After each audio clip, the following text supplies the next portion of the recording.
three main things, in my opinion, that really contributed to the volatility. It's the long story of pain and anguish of the lumber industry coming out of the 2008 recession.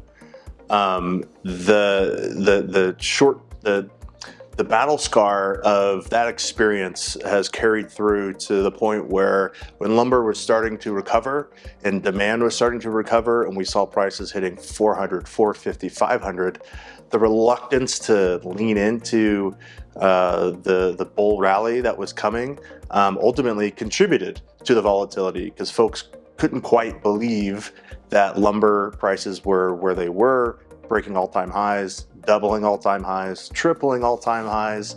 And that was really, in my opinion, all related to this learned behavior of conservatism relating back to the Great Recession. Another main reason for volatility was the lack of infrastructure to meet this pull forward demand we had. There's a lot of plans in people's heads to move, to remodel, to build. And COVID gave everyone a chance to think about it and decide, hey, we're going to go do this. And we didn't have the infrastructure to meet the need in that compressed amount of time, from flatbed truck availability to rail car availability to mill capacity in production. And lastly, the volatility means prices go up, but they also go down. So this boom and bust cycle is related to the emotion of the market, and being a heavily traded commodity that is market price driven.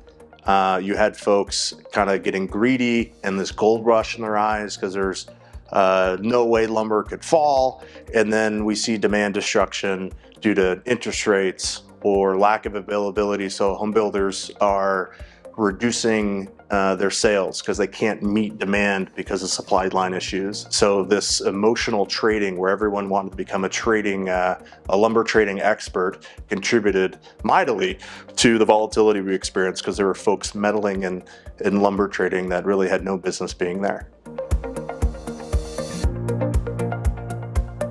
So managing volatility, any business owner of a lumber yard, of a lumber trader up the supply chain, it's all about managing your price risk. If you're long inventory, you need to be worried about lower prices.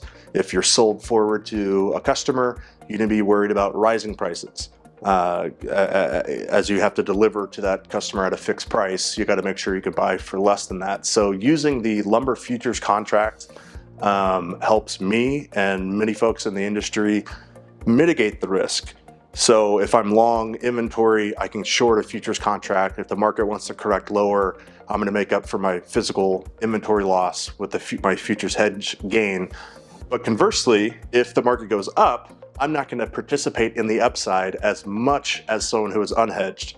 And I think the recent volatility in the past 30 months has shown you rather play conservative, live to fight another day, maybe take some upside potential off the table to ensure that you're not going to get blown out if the market goes lower.